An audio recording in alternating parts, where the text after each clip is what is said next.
গল্প অনুকল্প চ্যানেলে আপনাদের শোনাচ্ছি বিখ্যাত সাহিত্যিক নারায়ণ সান্যাল রচিত অন্তর্লীনা উপন্যাসটির ৬ষ্ঠ পর্ব। পড়ন্তবেলায় ধর্মড়িয়ে উঠে বসল ইভা খাটের উপর। তাড়াতাড়ি পায়ের কাছে জড়সড় হয়ে থাকা চাদরটা টেনে ঢাকে সারা গা। জানলাগুলো সব বন্ধ, জ্বলছে নীলবাতিটা তখনও। দিনের বেলাতেই এই নির্জন ঘরে নেমে এসেছে রাত্রির মোহময় মদিরতা। আশ্চর্য, এইভাবে ঘুমিয়ে পড়েছিল নাকি? অবাক হয়ে ভাবে ইভা। বালিশটা ভিজে গেছে, ঘুমের মধ্যে কাঁদছিল নাকি? অদ্ভুত একটা স্বপ্ন দেখেছি এতক্ষণ। স্বপ্ন না আধো তন্দ্রাচ্ছনে বাস্তব অভিজ্ঞতার আবঝা কুয়াশা? যেন কে এসে দাঁড়িয়েছিল ওর পদপ্রান্তে। হঠাৎ যেন সে দর্শক আবিষ্কার করেছিল ইভাকে। ইভা সুরূপ কি কুরূপ তা বিচার করেনি। সে দেখেছিল ইভার নারীত্ব রূপ, তার সত্য স্বরূপ। ঈশ্বরী পাটনি যে দৃষ্টিতে দেখেছিল সোনার সেঁউতির উপরে দাঁড়ানো ঈশ্বরীকে, তেমনই বিহ্বল ছিল সে দর্শকের দৃষ্টি। ঘুমের মধ্যেই সর্বাবয়বে অনুভব করেছিল সে দৃষ্টির স্পর্শ। এখনো মনে হলে সারা গায়ে কাঁটা দিয়ে ওঠে। উঠে বসল ইভা। একটা দীর্ঘশ্বাস পড়ে তার। তৈরি হয়ে নিতে সময় লাগে অল্প। তারপর জানলাটা খুলে দেয়, যেন এ ঘরে রুদ্ধ রহস্যকে দেখবার জন্য অপেক্ষা করছিল জানলার ধারে বিদায়ী সূর্যের শেষ কৌতূহল। খুলে দিতে হুড়মুড় করে ঘরে ঢুকল এক ঝলক পড়ন্ত রোদ। হতাশ হয়ে লুটিয়ে পড়ল মেঝেতে। হঠাৎ পায়ের কাছে নজর পড়ে ইভার। কই, মালাটা তো নেই। তরিত পদে চলে আসে ঘরে। সেখানেও কেউ নেই। একটা মুহূর্ত দাঁড়িয়ে কি যেন ভাবে, কেন রেখে গেল না কৃষাণু তার উপহার ওর পদপ্রান্তে। ড্রেসিং টেবিলের ড্রয়ারটা টেনে খোলে। চন্দন কাঠের বাক্সটার মধ্যে রয়েছে ডুপ্লিকেট চাবিটা, আর মালা ছড়া, আর এক টুকরো কাগজ। তাতে লেখা, পারলাম না, মাপ করো আমাকে। অমৃত দিতে চাইলে তুমি, কিন্তু অঞ্জলি পাততে পারলাম না নিজের দুর্বলতায়। তাই আরোগ্যকে পেলাম না, কিন্তু নিয়ে গেলাম তোমার মহৎ প্রাণের উদাত্ত পরিচয়। তুমি মহীয়সী। ঝরঝর করে কেঁদে ফেলল ইভা। অশ্রুর উৎস তাহলে এখনো নিঃশেষ হয়নি তার। কৃষাণু জীবনের প্রথম 25টা বছর আমরা এক নিঃশ্বাসে বাদ দিয়ে এসেছিলাম, কারণ কাহিনীর পক্ষে তা ছিল নিষ্প্রয়োজন। তেমনি এক নিঃশ্বাসে আমরা বাদ দিয়ে যাব পরে 3টে বছরও। এই 3টে বছরে তার জীবনে এসেছে বৈপ্লবিক পরিবর্তন।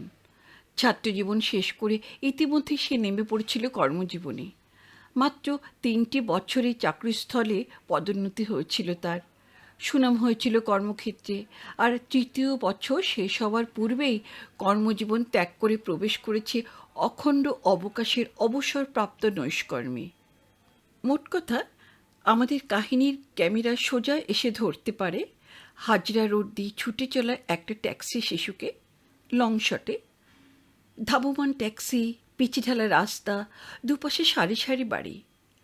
আসুন মিড শটে। ট্যাক্সিতে একটিমাত্র যাত্রী, টুপি হিল, নিখুঁত সাহেবী পোশাক। কাট করে আসুন সেমি ক্লোজ আপে। ট্যাক্সিটা দাঁড়িয়ে পড়েছে। ভাড়া মিটিয়ে দিয়ে সাহেবী পোশাক পরা ভদ্রলোক নেমে এলেন একটা চামড়ার ফোলিও ব্যাগ হাতে। এই বইয়ের আগেকার পাতা উল্টে আসা আপনি তবু একে চিনতে পারছেন না। দোষ আপনার নয়, চরিত্রটিকে স্ট্যাবলিশ করলেও তাকে চাক্ষুষ দেখানো হয়নি। ক্যামেরা প্যান করে নিয়ে এসে পৌঁছে দিল ভদ্রলোককে ভবতারণ ঘোষালে বাড়িতে। ইনিই ডাক্তার অপরেশ মিত্র, মনস্তত্ত্ববিদ ডাক্তার। শুধু আগন্তুক নয়, গৃহস্থকে দেখলেও চেনা যায় না। অবসরপ্রাপ্ত ভবতারণ ঘোষাল মন্ত্রদীক্ষা নিয়েছেন। জপতপ নিয়েই পড়ে আছেন তিনি। বড় মেয়ে দীর্ঘদিন প্রবাসী। মেজ মেয়েও বাপের সঙ্গে সমস্ত সম্পর্ক ত্যাগ করে চলে গেছে। সে নাকি আজকাল বোম্বেতে থাকে। অনেকগুলি ছবির কন্ট্রাক্ট পেয়েছে একসঙ্গে। আইভি চলে যাওয়ার পর থেকেই কেমন যেন বদলে যেতে থাকেন ভবতারণ। এক্সটেনশন পেয়েছিলেন, নেননি। অর্ধেক পেনশনের কমিউট করিয়ে 3 মেয়ের নামে ন্যাশনাল সেভিংস সার্টিফিকেট কিনেছেন। ছোট মেয়েটিকে নিয়ে গেছে তার মাসিমা। সুতরাং একা মানুষের সংসারে আধা পেনশনই যথেষ্ট। দুনিয়ার সঙ্গে কোনো সংস্রব রাখেন না, নিজের ঘরেই সাধন ভজন নিয়ে পড়ে আছেন। মাঝে মাঝে গুরুভাই ছাড়া এবারে ফটকে কলিং বেল বাজায় না কেউ। অপরেশবাবু নিজ পরিচয় দিয়ে বলেন, আপনার কাছে এসেছিলাম একটা বিশেষ প্রয়োজনে। আমি আপনার সাহায্য প্রার্থী। বৈষ্ণব সুলভ বিনয় প্রকাশ করে ভবতারণ বলেন, কিভাবে আপনার সাহায্য করতে পারি বলুন। আমি আপনার কাছে এসেছি একটা সংবাদ সংগ্রহ করতে। কৃষাণু রায় বলে একজন ভদ্রলোক আপনার মেয়েকে পড়াতেন, পরে তিনি আপনার অধীনে চাকরিও করেন। তার বর্তমান ঠিকানাটা জানেন? হ্যাঁ, মাস তিনেক পূর্বে একটি ভয়াবহ দুর্ঘটনায়। বাধা দিয়ে ডাক্তার মিত্র বলেন, জানি সে দুর্ঘটনায় রাঘবন আর ইন্দ্রজিৎ নামে ওর দুজন সহকর্মী মারা যান। উনিই অলৌকিকভাবে বেঁচে গেছেন এবং প্রায় পঙ্গু হয়ে পড়েছেন। তার চাকরি গেছে? না না, চাকরি যায়নি। তাকে 1 বছরের বিনা মাইনেতে ছুটি দেওয়া হয়েছে। চিকিৎসা করে যদি তিনি আবার সুস্থ হয়ে ওঠেন তাহলে আবার চাকরিতে জয়েন করতে পারেন তিনি। আচ্ছা, তার আর্থিক কোনো ক্ষতি হয়েছে কি? না, বেচারির নার্ভাস ব্রেকডাউন হয়েছে মাত্র। কোনো রকম উত্তেজনা সহ্য করতে পারে না, বাড়ি থেকে বের হয় না, কোনো কাজে সক্রিয় অংশ নিতেও পারে না। তো তার বর্তমান ঠিকানাটা জানেন? অন্তত মাসখানেক আগে তিনি যে ঠিকানায় ছিলেন তা আমি বলতে পারি। ইতিমধ্যে ঠিকানা বদলেছেন কিনা জানি না। মাসখানেক আগে তার একটি চিঠি এসেছিল। বেশ, সেই ঠিকানাটাই দিন। ভবতারণবাবু বাক্স থেকে একটি চিঠি বার করে ঠিকানাটা দেখান। ডাক্তার মিত্র যখন ঠিকানাটা টুকে নিচ্ছেন নোট বইতে, তখন ঘোষাল সাহেব প্রশ্ন করে বসেন, আপনি কৃষাণুর খোঁজ করছেন কেন? ডাক্তার মিত্র জবাব দেবার আগেই আবার তাকে থামিয়ে দিয়ে বলেন, মাপ করবেন, হঠাৎ করে ফেলেছি প্রশ্নটা, অভ্যাসের দোষে। জবাব দিতে হবে না আপনাকে।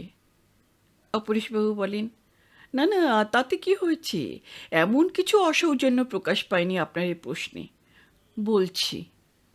কিন্তু ভবতারণ আবার বাধা দিয়ে বলেন, না থাক, সংসারাস্ত্র মনে মনে ছেড়ে এসেছি আমি। এসব অবান্তর আলোচনায় মন বড় বিক্ষিপ্ত হয়, সাধনায় ব্যাঘাত ঘটে। পুলিশ অফিসার ভবতারণ ঘোষালের সম্বন্ধে অনেক কিছু শুনেছিলেন অপরেশবাবু, তাই তার এ কথায় ভদ্রলোক যেন বেশ একটু অবাক হলেন, একটু আহতও হলেন যেন তার নির্লিপ্ততায়। বললেন, আপনার কন্যা আপনাকে একটি প্রশ্ন জিজ্ঞেস করতে বলেছেন। সেটা উত্থাপন করাটাকে কি আপনি অবান্তর আলোচনা মনে করবেন?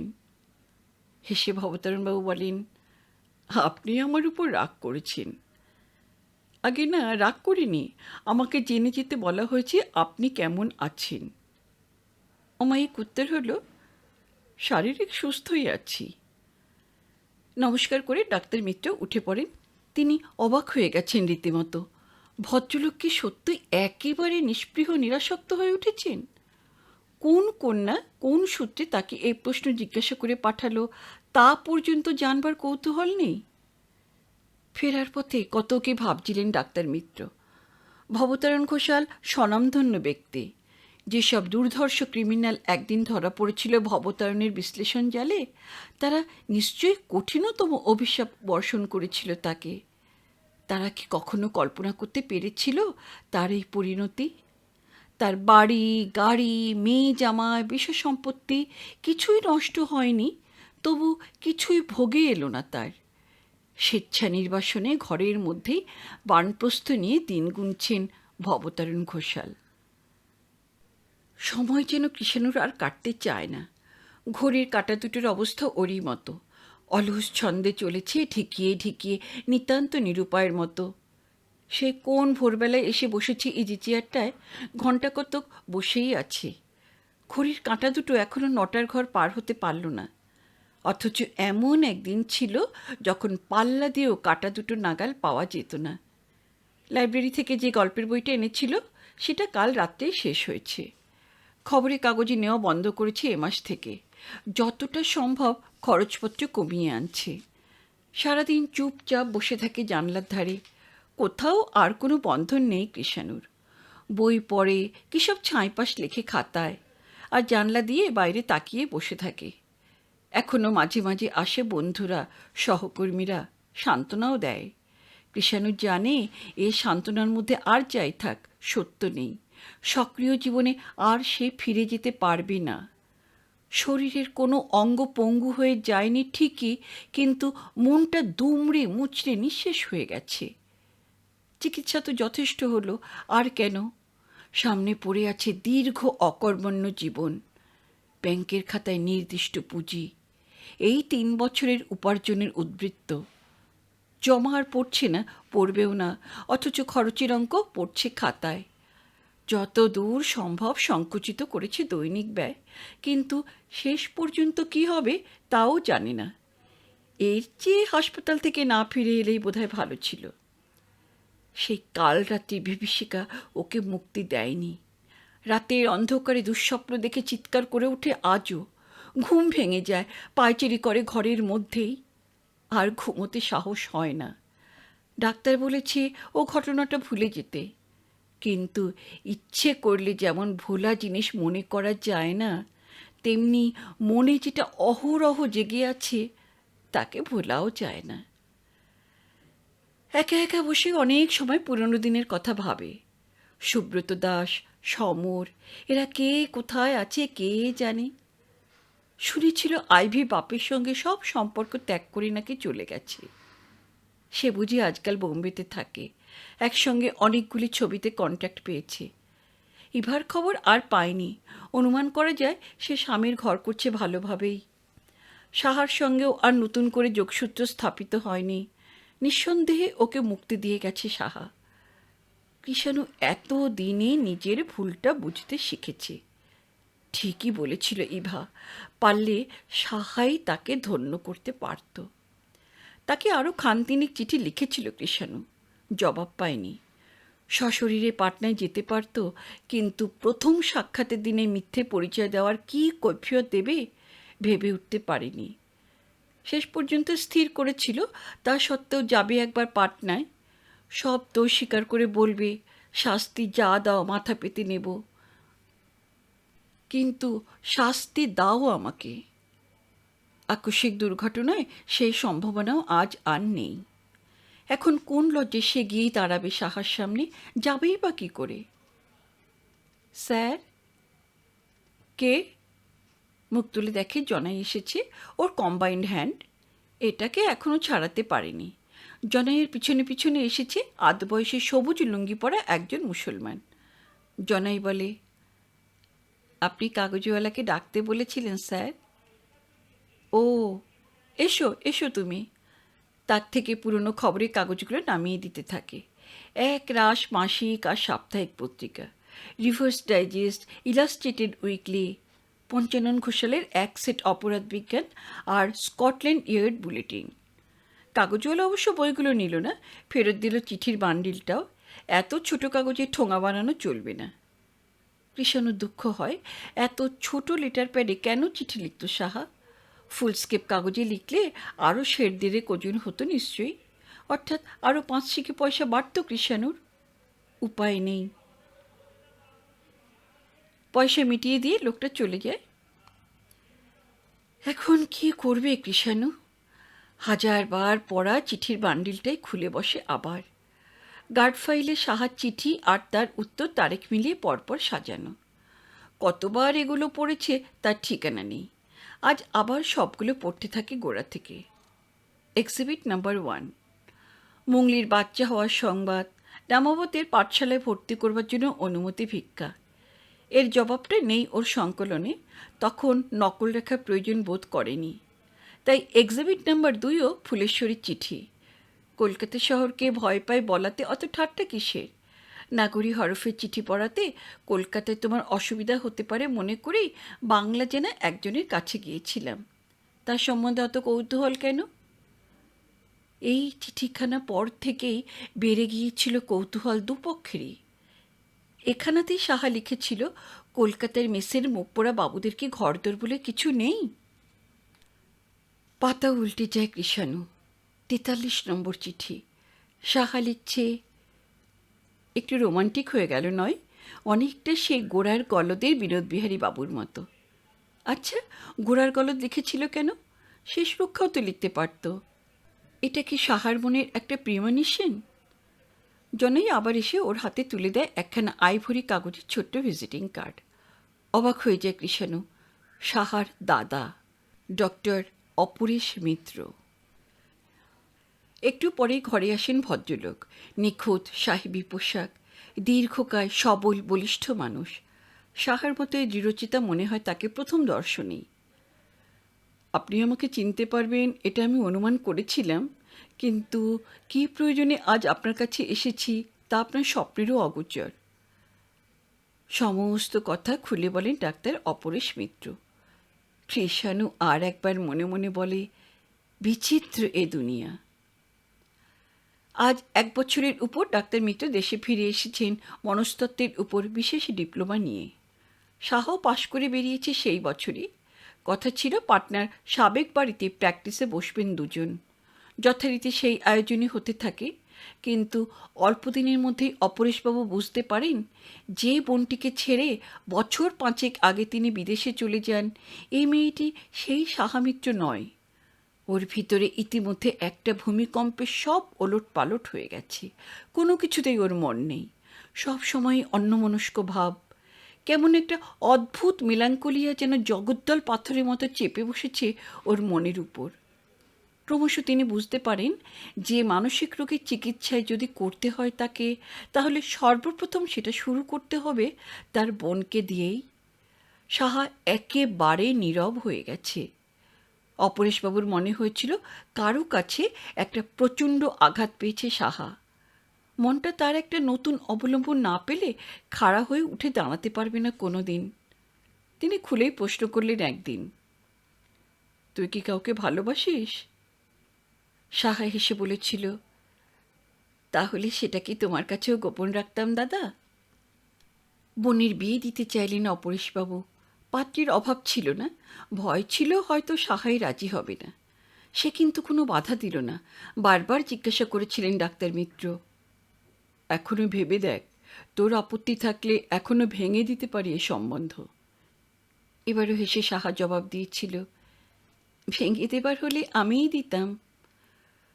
ওর অনুমতি নিয়েই বিয়েটা হয়ে গেল, বললেন অপরেশবাবু। স্থানুর মতো বসে শুনল কৃষাণু। কত সহজে একটিমাত্র বাক্যে সংবাদটা পরিবেশন করলেন ডাক্তারবাবু। ও যেন একটা গল্প শুনছে, যে গল্পের নায়ক নায়িকার সঙ্গে ওর কোনো সম্পর্ক নেই। কিন্তু বিয়ের পর থেকে ওর মেলাঙ্কোলিয়া ভাবটা যেন বেড়েই গেল। এ বিয়ে যে সুখের হয়নি তা বুঝলাম 2 দিন পরেই। আমার ভগিনীপতি প্রথমটা দোষ ছিল না, কিন্তু 1 মাসের মধ্যে সে বিরক্ত হয়ে উঠল। সাহা ফিরে এলো আমার কাছে। বাধা দিয়ে কৃষাণু বলে, কিন্তু এসব কথা আমাকে কেন শোনাতে এসেছেন তা তো বুঝতে পারছি না। একটু গাঢ়স্বরে ডাক্তার মিত্র বলেন, মিস্টার রায়, যেসব পারিবারিক গুপ্ত কথা সাধারণত লোকে গোপন করে তাই শোনাচ্ছি আমি উপযাচক হয়ে। আমি পাগলের ডাক্তার, পাগল নই। উদ্দেশ্য নিশ্চয়ই আছে কিছু। কৃষাণু শান্ত হয়ে বলে, বেশ, বলুন। অপরেশবাবু বলেন, আপনি জন্মান্তরে বিশ্বাস করেন, জাতিস্বরে? প্রশ্নটা অবান্তর হলেও কৃষাণু এক কথায় জবাব দেয় না। আমিও করতাম না, কিন্তু এমনই একটা ঘটনা ঘটেছে আমাদের পরিবারে। বিয়ের মাসখানেকের মধ্যেই চৌধুরী, মানে আমার ভগিনীপতি, সাহাকে পৌঁছে দিয়ে গেল। বললে সাহার নাকি মাথা খারাপ। সে মনে করে সে নাকি সাহা চৌধুরী নয়, সে চৌধুরীর স্ত্রী নয়, এমনকি সে নাকি 20 শতাব্দীর মেয়েই নয়। তার ধারণা সে বুঝি কোনো উজ্জয়িনী না অবন্তীর জনপদবধূ। সব সময় নয়, কখনো কখনো ওর মনে এই ভাবটা জাগে। তারপর যখন সম্বিত ফিরে পায় তখন একেবারে স্বাভাবিক হয়ে যায়। এই জাতীয় মনের অসুখের কথা জানাচ্ছিল, নিজেই চিকিৎসা শুরু করলাম। স্বাভাবিক অবস্থায় রোগিণীর মনেই থাকে না অসুখের আক্রমণের মধ্যে তার আচরণের কথা। তাই সে বিশ্বাস করতে চাইতো না যে সে অপ্রকৃতিস্থ। চৌধুরীর সঙ্গে ওর বনিবনাও হয়নি একেবারে, তাই ওর ধারণা চৌধুরী ওর নামে মিথ্যা অভিযোগ করে। কৃষাণু বলে, তারপর? অপরেশবাবু কাহিনীর জাল বুনে যান। বোনকে তিনি জানাতে চান না যে সে অপ্রকৃতিস্থা, একথা রোগিণীর না জানাই মঙ্গল। কিন্তু বাড়ির দাসী, চাকর, পরিচিত লোকজন ওর অদ্ভুত আচরণ লক্ষ্য করে অবাক হয়ে যায়। সকলের মুখ চাপা দেওয়া মুশকিল। একদিন সাহা এসে বললে, দাদা, তুমি লক্ষ্মণীয়ার চিকিৎসা করো এবার। ও হতভাগী বলে মাঝরাত্রে আমি নাকি সেতার বাজাই, ও নিজে কানে শুনেছে। অপরেশবাবু প্রত্যহ মধ্যরাত্রে শোনেন সেতারের আওয়াজ, কিন্তু সে কথা বলেননি সাহাকে। এতদিনে উনি বুঝতে পারেন পরিচিত পরিবেশ থেকে দূরে সরিয়ে না নিলে ওর চিকিৎসা করা যাবে না।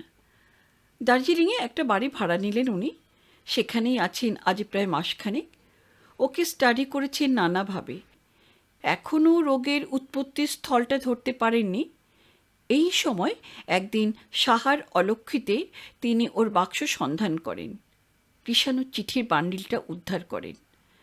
সেগুলি পড়ে ডাক্তার মিত্র বুঝতে পেরেছেন যে কৃষাণু সাহচর্য ছাড়া সাহার রোগমুক্তি সম্ভব নয়। সমস্ত কাহিনীটা শুনে স্তব্ধ হয়ে বসে থাকে কৃষাণু। তারপর বলে, ডক্টর মিত্র, এমন একদিন ছিল যখন আমি নিজের গরজেই আপনার সন্ধান করতাম। বাধা দিয়ে অপরেশবাবু বলেন, জানি জানি মিস্টার রায়, আমি আপনার সবগুলি চিঠিই পড়েছি। বাই দ্য ওয়ে, আপনার সেই অসুখটা কি সেরে গেছে? একটু হেসে কৃষাণু বলে, সেই অসুখ তো সারেইনি, বরং অন্য আর একটা মানসিক অসুখে ভুগছি আমি। কিছুদিন আগে একটা ভীষণ অ্যাক্সিডেন্টে, শুনেছি, রাদার কাগজে পড়েছি। সেই দুর্ঘটনা পরে আমার একেবারে নার্ভাস ব্রেকডাউন হয়েছে। প্রায় প্রতি রাত্রেই দুঃস্বপ্ন দেখি, পায়চারি করে রাত কাটাই, ঘুম চোখে ভরে আসে, অথচ নাইট মেয়ারের ভয়ে ঘুমোতে পারি না। দিনের বেলাতেও যখন পায়চারি করি মনে হয় আমার পিছন পিছন কে যেন পায়চারি করছে, যেন মৃত্যু আমাকে অনুসরণ করে চলেছে প্রতিটি মুহূর্ত। মাঝে মাঝে সত্যি পিছন ফিরে দেখি, মনে হয় কে যেন রয়েছে আমার পিছনে। যখনই বসি দেওয়ালে পিঠ দিয়ে বসি, টুলে বসতে পারি না। নিজের পিছনকে আমার ভীষণ ভয়। কোনো রকম উত্তেজনা সহ্য হয় না আমার। কোনো যানবাহনে উঠতে পারি না, সিঁড়ি বেয়ে ওঠানামা করতে পারি না। এই অবস্থায় আমি আপনার কী সাহায্য করতে পারি ডক্টর মিত্র? শেষ কথাটায় কান না দিয়ে অপরেশবাবু ওর রোগের সিমটমগুলোই আরও বিস্তারিত শুনতে চান। কৃষাণু একে একে জবাব দিতে থাকে। শেষে উনি বলেন, মিস্টার রায়, আপনার অসুখ সারবার নয়, এ কথাই বা ভাবছেন কেন? আপনি আমার সঙ্গে চলুন। সাহাকে আমি বলবো যে আপনি আমার একজন পুরনো বন্ধু, চিকিৎসা করাতেই এসেছেন আপনি আমার কাছে। কথাটা নেহাত মিথ্যাও হবে না। আচ্ছা, সাহা আপনাকে তো চাক্ষুষ দেখেনি কখনো, নয়? না, আমাকে দেখলে সে চিনতে পারবে না। তাহলে আপনাকে একটা নতুন নাম নিতে হবে, নতুন করে আপনাকে তার সঙ্গে আলাপ করতে হবে, বন্ধুত্ব করতে হবে, ঘনিষ্ঠ হতে হবে। পরে সময় মতো আপনাকে আত্মপ্রকাশ করতে হবে। কৃষাণু বলে, নতুন নাম নিতে হবে না, আমাকে দেখলে সে সুব্রত দাস বলে চিনবে। অপরেশবাবু বললেন, মানে, ব্যাপারটা তো ঠিক বুঝলাম না। কৃষাণু ব্যাপারটা বুঝিয়ে দেয়, ওদের প্রথম সাক্ষাতের কথা বলে। অপরেশবাবু খুশি হয়ে বলেন, এ তো সোনায় সোহাগা হলো। পরিচয় প্রথম বাধাটা সহজেই কাটিয়ে উঠতে পারবেন আপনারা। কৃষাণু রায়ের উপর ওর চিতন মন একেবারে বিমুখ হয়ে আছে, অথচ অবচেতন মনে সে তাকেই চাইছে। সুতরাং কৃষাণুর বন্ধু সেজে আপনি ধীরে ধীরে অগ্রসর হতে পারবেন। দেখা যাক তার কী প্রতিক্রিয়া হয়। কৃষাণু অতটা খুশি হয়ে উঠতে পারে না, কিন্তু একটু চুপ করে থেকে বলে, বেশ, ধরা যাক আমাকে সে সুব্রত দাস বলে গ্রহণ করলো। নতুন করে আলাপ হলো, ঘনিষ্ঠতা হলো। তারপর হয়তো সুযোগ মতো আমি আমার সত্য পরিচয় দিলাম। তবু তার রোগমুক্তি আমাকে দিয়ে হবে কি করে? সে বিবাহিত, আমার পক্ষে তো। অপরেশবাবু বলেন, সে কথা ঠিক, কিন্তু কি জানেন, এসব ক্ষেত্রে রোগিণীকে মনটা হালকা করবার সুযোগ দিতে হয়। টেনিসনের সেই হোম দে ব্রট হার ওয়ারিয়ার ডেড কবিতাটা মনে আছে তো? এটা কিন্তু কবিকল্পনা নয়, এটা বৈজ্ঞানিক সত্য। সাহারও সেই অবস্থা। শি মাস্ট সুন অর আটার ক্রাই। কিন্তু সাহা আমার কাছে মন খুলতে পারছে না, কারণ এখানে রোগী ডাক্তারের সম্পর্কের মধ্যে এসে যাচ্ছে ভাই বোনের সম্পর্ক। আমার মনে হয় হয়তো আপনার কাছে সে মনটা হালকা করতে পারবে। আপনিই পারবেন তার নিরুদ্ধ কান্নার বাঁধটা ভাঙতে। জানি আপনাকে অত্যন্ত বিড়ম্বনার মধ্যে ফেলছি, কিন্তু আপনার প্রিয় বান্ধবীর জন্য এটুকু আপনি করবেন না? একটা দীর্ঘশ্বাস ফেলে কৃষাণু বলে, তাহলে প্রথম কথা আপনি ওকে কলকাতায় নিয়ে আসুন। আমার পক্ষে তো আর দার্জিলিং যাওয়া সম্ভব নয়। কেন নয়? প্রশ্ন করেন ডাক্তারবাবু। হেসে কৃষাণু বলে, আপনি আমার অবস্থাটা ভুলে গেছেন। ট্রেনে ওঠা আমার পক্ষে অসম্ভব। ট্রেনে উঠবেন না আপনি? প্লেনে যাবেন? কৃষাণু হো হো করে হেসে ওঠে। অনেক অনেক দিন পরে এমন প্রাণখোলা হাসি হাসল সে। বললে, শুনছেন, ট্রেনে মোটরেই চাপতে পারি না আমি। আর সিঁড়ি দিয়ে ওঠানামা করতে হলে মাথা ঘোরে আমার। আমি যাব প্লেনে। অপরেশবাবু বলেন, সে দায়িত্ব আমার। আপনি মালপত্র গুছিয়ে রাখুন, আমি সিট বুক করে সময় মতো আসব। আপনার মালপত্র বুঝে নিয়ে আপনাকে এই ঘরে ঘুম পাড়িয়ে দেব। ঘুম ভাঙলে দেখবেন আপনি দার্জিলিংয়ে পৌঁছে গেছেন। কৃষাণু বলে, জাদুমন্ত্রে নাকি? হ্যাঁ, বিজ্ঞান এই জাদুমন্ত্র শিখিয়েছে ডাক্তারদের। দিন তিনেক হলো কৃষাণু এখানে এসেছে। ঢালু পাহাড়ের গায়ে ছোট্ট বাংলো প্যাটার্ন বাড়ি, ছবির মতো দেখতে। পাথর বাঁধানো একলা চলার সরু একটা পথ বাড়িটাকে ঘুরে উঠে গেছে টিলার চূড়ায়। পথের বায়ে সবুজ কাঠের গেট দিয়ে না ঢুকলে আপনি পাকদণ্ডি পেয়ে উঠে যেতে পারেন আরও উপরে, একেবারে পাহাড়ের মাথায়। কৃষাণু অবশ্য টিলার উপরে কোনোদিন যায়নি, জানে না সেখানে কি আছে। বাড়ি থেকে ফুট 40 নিচু দিয়ে এঁকে বেঁকে চলে গেছে পিচবোড়া কাঠ রোড। ঢালু রাস্তা দিয়ে উপরে ওঠা বা নিচে নামার ক্ষমতা তার নেই। ফলে ত্রিশঙ্কুর মতো কটা দিন সে বন্দি জীবনযাপন করছে বাড়ির লাগা মরশুমে ফুলে ভরা বাগানের চৌহদ্দিতে। বাগানে ঘুরিয়ে ঘুরিয়ে কৃষাণু অনুভব করেছে এ বাড়িটার অদ্ভুত গঠন পদ্ধতি। পাহাড়ের ঢালে এমনভাবে বাড়িটা তৈরি করা যে নিচের দিক থেকে দেখলে মনে হয় বাড়িটা দ্বিতল, অথচ পাহাড়ের উপর থেকে মনে হয় একতলা। 4খানি ঘর, ঢুকেই বড় একখানা হলঘর, ড্রয়িং কাম ডাইনিং। তারই ডান হাতে ছোট্ট একটা গেস্ট রুমে থাকে কৃষাণু। হল কামরার পিছনে দ্বিতলে যাবার কাঠের সিঁড়ি। দোতলায় পাশাপাশি 2টি ঘর, ভাইয়ের ও বোনের। সিঁড়ি ছাড়াও মাটি থেকে সোজা দ্বিতলের ঘরে যাওয়া যায়। এটাই এই বাড়ির বৈশিষ্ট্য। দোতলের মেঝে উত্তর প্রান্তে পাহাড়ের ঢালে গিয়ে লেগেছে, সুতরাং উপর দিক থেকে সোজা দোতলায় যাওয়া যায়। বাড়িতে 3টি তো প্রাণী, পরিচয় হতে দেরি হয়নি, কিন্তু আলাপ হয়নি। সবাই আত্মকেন্দ্রিক আর সবাই সচেতন। সাহার স্বামীকে দেখেছে, পরিচয় হয়েছে, কিন্তু পরিচয়ের সূচনাতেই তিনি এড়িয়ে গিয়ে বললেন, পরে আলাপ হবে, কেমন আছেন তো কিছুদিন। তারপর তাকে উত্তর দেবার মতো সৌজন্যটুকুও না দেখিয়ে ডক্টর মিত্রকে প্রশ্ন করেন, সাহা আছে না বেরিয়েছে? আছে বোধ হয়, ওপরে যাও না। তখন সকাল 7:30। বাইরের দিক থেকেই এসেছিলেন চৌধুরী সাহেব, হয়তো প্রাতর্ভ্রমণ সেরে। ফিজিওগনমি বিজ্ঞানটা যদি একেবারে গাঁজাখুরি না হয়, আর গোয়েন্দা কৃষাণুরায় যদি সে বিজ্ঞানটা কিছুমাত্র আয়ত্ত করে থাকে, তবে সে বলতে বাধ্য ভদ্রলোকের অতীত ইতিহাসটা একেবারে নিষ্কলুষ নয়। ডাক্তার মিত্র ইতিপূর্বেই বলেছিলেন, স্ত্রী অপ্রকৃতিস্থা প্রমাণিত হবার পর নাকি ভদ্রলোক মাত্রাতিরিক্ত মদ্যপান শুরু করেছেন। কিন্তু ওদের বিয়ে হয়েছে মাত্র কয়েক মাস। কৃষাণুর মনে হলো ওর চোখের নিচে কালো হরফে খোদাই করা শিলালিপি বলতে চাইছে মদ্যপানের ইতিহাসটা আরও অনেক পুরনো। ড্রয়িং রুমে বসেছিল ওরা। কৃষাণু বলে, মিস্টার চৌধুরী আমার পরিচয় কতটা জানেন? যতটা সাহা জানে। আপনি সুব্রত দাস, আমার বন্ধু, মানসিক রোগে ভুগছেন। আমি বন্ধুকৃত্য করতে আপনাকে এনেছি এ বাসায়। আপনি একে কতদিন ধরে চেনেন? বিয়ের কিছুদিন আগে থেকে। কেন বলুন তো? কৃষাণু একটু চুপ করে থেকে বলে, অপরাধ বিজ্ঞান নিয়ে এককালে ডুবেছিলাম। এখানে যখন আপনাকে সাহায্য করতে এসেছি তখন সব সম্ভাবনাই আপনাকে ভেবে দেখতে হবে, রহস্যের কিনারা করতে।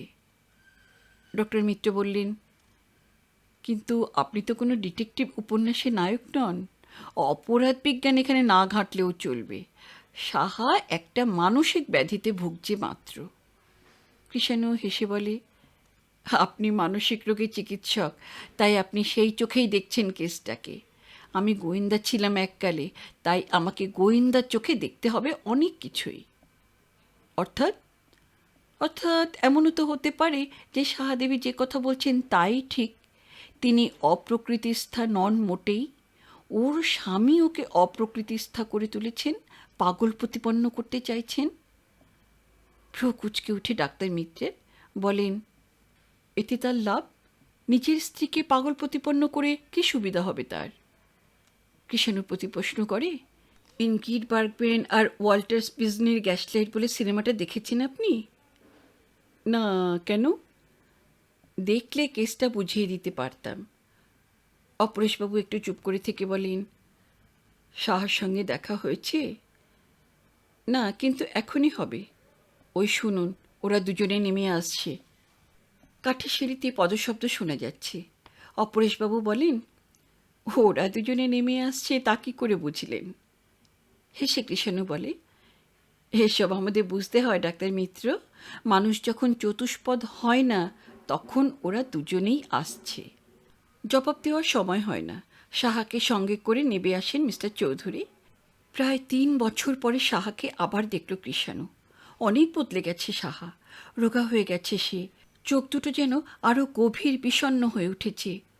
কারো দিকে সে তাকায় না। খোলা দরজার দিকে সম্মুখে তাকিয়ে সে চলে আসে। অপরেশবাবু হঠাৎ বলেন, বেরোচ্ছিস নাকি? সাহা জবাব দেয় না। ওর স্বামী বলেন, হ্যাঁ, ঘুরে আসি একটু। সাহার বাহুমূলে আকর্ষণ করেন তিনি। অপরেশবাবু কিন্তু ওদের অনায়াসে যেতে দেন না। চৌধুরীকে তিনি আগের প্রশ্নটা করেননি, তার জবাবটাও তাই কানে তোলেন না। সাহাকেই বলেন, তোর সঙ্গে আমার বন্ধুর আলাপ করিয়ে দেওয়া হয়নি। আমার বোন সাহা চৌধুরী, আর এই আমার বন্ধু সুব্রত দাস। নির্বিকারভাবে হাত দুটি তুলে নমস্কার করে সাহা। ভালো করে তাকায়ও না কৃষাণুর দিকে। কৃষাণু উঠে দাঁড়িয়ে নমস্কার করেছিল। বলে, আপনাকে এর আগে কোথায় দেখেছি বলুন তো? এইবার পূর্ণ দৃষ্টিতে ওর দিকে তাকিয়ে দেখে সাহা। একটু যেন চমকে ওঠে, পরেও মুহূর্তেই আগের মতো নির্বিকার হয়ে যায়। কৃষাণুই আবার বলে, আপনারও তাই মনে হচ্ছে না আগেও আমাকে কোথাও দেখেছেন বলে? ভ্রু কুঁচকে সাহা স্বাভাবিক কণ্ঠেই বলে, কই না তো। ডাক্তার মিত্র বলেন, তোমারই ভুল হচ্ছে সুব্রত। তুমি তোমার সেই হ্যারিসন রোডের মেস ছেড়ে কোনোদিন বের হওনি, আর সাহাও পাটনার বাইরে বড় একটা যায়নি কখনো। তোমাদের দেখা কি করে হবে? যেন হঠাৎ মনে পড়ে গেল কৃষাণুর। ও বলে ওঠে, হ্যাঁ, মনে পড়েছে। আমাদের মেসেই তো আপনি এসেছিলেন একদিন, আমার এক বন্ধুর খোঁজে। মনে পড়ছে? ভ্রু কুঁচকে সাহা স্বাভাবিক কণ্ঠেই বলে। সাহা কিন্তু ওর দিকে তাকায় না, নতনেত্রেই বলে, আপনার ভুল হয়েছে। আচ্ছা, আসি, নমস্কার। এবার সেই আকর্ষণ করে চৌধুরীকে, যাবার জন্য তাগিদ দেয়। এবার কিন্তু চৌধুরীরই যাবার গরজি নেই। বলে, বন্ধুর খোঁজ করতে হ্যারিসন রোডের মেসে? কোন বন্ধু বলুন তো? নামটা উচ্চারণ করবার আগেই সাহা ধমকে ওঠে, তুমি যাবে না আবল তাবল বকবক করবে এখানে? চৌধুরী একটু সামলে নিয়ে বলে, না না, চলো না। দুজনে বেরিয়ে যায় ওরা। ডাক্তার মিত্র বলেন, সাহা আপনাকে ঠিকই চিনতে পেরেছে। কৃষাণু বলে, ঠিক নয়, বেঠিক চিনতে পেরেছে বলুন। সুব্রত দাস বলেই চিনতে পেরেছে আমাকে। দুদিনেই হাঁপিয়ে ওঠে কৃষাণু। এবারে সকলেই গম্ভীর, সিরিয়াস, রহস্যময়। ডাক্তার মিত্র সর্বদাই চিন্তিত। চৌধুরী ওকে বোধহয় সন্দেহর চোখে দেখছে, রীতিমতো এড়িয়ে চলছে সে। সাহা তো একেবারে সম্মুখবৃত্তি অবলম্বন করেছে, চিনেও চিনতে পারছে না তাকে। আর আছে এক নেপালি দম্পতি, আউট হাউসে স্বামী স্ত্রী মিলে ঘরের কাজ করে তারা। তাদের ঠোঁটগুলো যেন সেলাই করা। কৃষাণু বাড়ির বাইরেও যেতে পারে না, বড়জোর বাগানে গিয়ে বসে। তার চেয়ে দূরে যেতে হলে পাকদণ্ডি বেয়ে পাহাড়ে উঠতে হবে, না হলে নামতে হবে ক্যালকাটা রোডে। দুটোই সমান অসম্ভব তার কাছে। চেষ্টা করলে হয়তো উপরে ওঠা যায়, কিন্তু নামবে কি করে? ঘরে বসে বসেই তাই লক্ষ্য করে সব কিছু। হিচককের রিয়ার উইন্ডোর কথা মনে পড়ে যায়। পরদিন সন্ধ্যাবেলা অপরেশবাবু বৈকালিক ভ্রমণে বেরিয়ে গেলেন। ক্যালকাটা রোডে লাগাও গ্যারেজ। গাড়ি বের করে কোথাও বেরিয়ে গেলেন একাই। চৌধুরী বেরিয়েছেন অনেক আগে। বাড়িতে সাহা একা আছে। একটু পরে সেও বেরিয়ে এলো। কৃষাণু বসেছিল বাইরের ঘরেই। সাহা উপর থেকে নেমে আসতেই কৃষাণু দাঁড়িয়ে উঠে কি একটা কথা বলতে গেল। কী বলতো জানে না, কিছু একটা কথা বলে আলাপটা শুরু করতে চেয়েছিল আর কি, কিন্তু ওকে সে সুযোগ না দিয়েই বেরিয়ে গেল সাহা।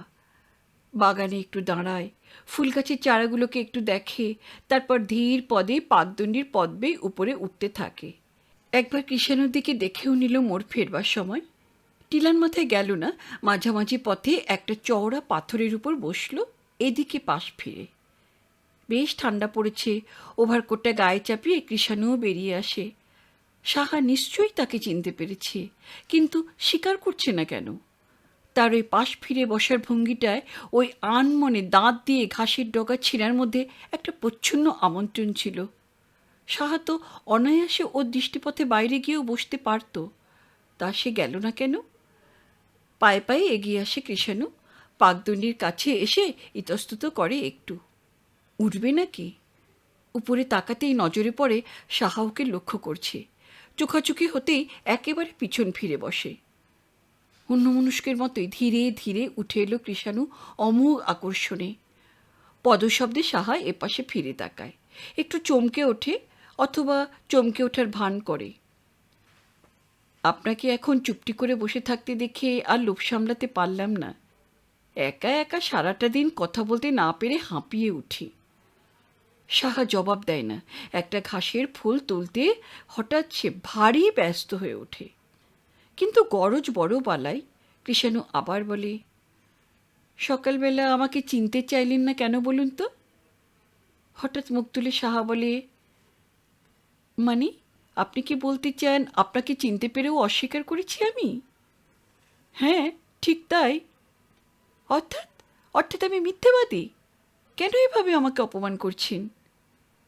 মিথ্যেবাদী আমি আপনাকে বলিনি সাহা দেবী, কিন্তু সকালবেলা আপনি যে সত্য গোপন করেছিলেন তা আপনিও জানেন, আমিও জানি। কিন্তু কেন? কি কেন? মানে কেন চিনতে চাইলেন না আমাকে? আপনি তো আমাদের মেসে একদিন এসেছিলেন আমার এক বন্ধুর খোঁজে।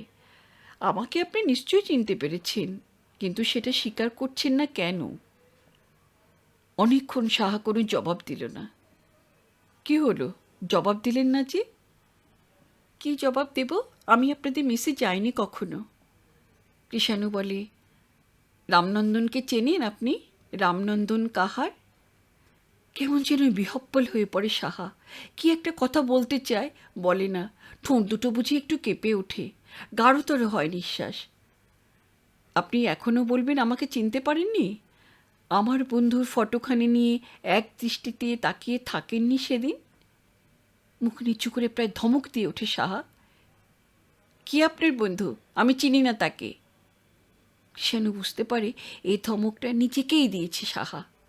তার সংবেদনশীল স্পর্শকাতর মনকেই ধমক দিয়েছে। প্রত্যেকটি শব্দ পরিষ্কার উচ্চারণ করে কৃষাণু বলে, আমার বন্ধুর নাম কৃষাণু রায়। বিদ্যুৎ বেগে উঠে দাঁড়ায় সাহা। কি যেন বলতে চায়, তারপর নিজেকে সামলে নিয়ে বসে পড়ে আবার। ওপাশ ফিরে বসে, নিচু স্বরে বলে, মাপ করবেন, আমাকে একটু একলা থাকতে দেবেন? দেব, কিন্তু আপনি বলুন, আমার বন্ধুকেও কি চিনতে পারলেন না আপনি? সাহা ধীরে ধীরে এপাশে ফিরে, কেমন যেন বেদনার্ত পাণ্ডুর দেখাচ্ছে তাকে।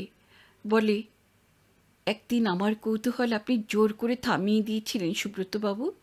সেদিন আপনি অসুস্থ ছিলেন, একা থাকতে চেয়েছিলেন। বিশ্বাস করুন, আমিও আজ তেমনই অসুস্থ। আমাকে মাপ করবেন। এরপরে আর কথা চলে না। কৃষাণু ফিরে যাবে বলে উঠে দাঁড়ায়। কিন্তু নামবে কী করে? উঠবার সময় নিচের দিকে তাকাতে হয়নি, কিন্তু এখন মিনিট খানেক অপেক্ষা করে বেচারি বলতে বাধ্য হয়, আমি যে একা নামতে পারবো না সাহাদেবী। সাহা কোনো কথা বলে না, নীরবে কৃষাণুর হাতটা ধরে ঘর পর্যন্ত পৌঁছে দেয়। নীরবে উঠে যায় দ্বিতলে নিজের ঘরে। রাত 8:30টায় সবাই একসঙ্গে ডিনার খায়। মিস্টার চৌধুরী অবশ্য প্রায়ই অনুপস্থিত থাকেন। পরিপূর্ণ নৈশ আহারের পর কৃষাণু এসে শোয় তার ঘরের ইজি চেয়ারে। নীল রঙের শেড দেওয়া বাতিটা জ্বলে। ডাক্তার মিত্র তখন রুদ্ধতার কক্ষে এসে বসেন মনঃসমীক্ষণে।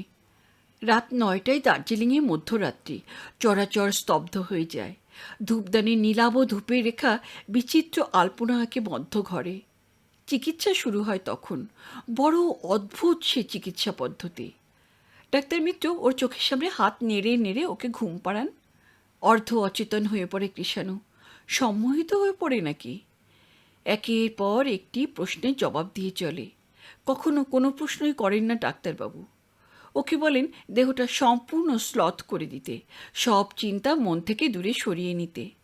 মনটাকে করতে বলেন নিদাগ স্লেটের মতোই সাদা।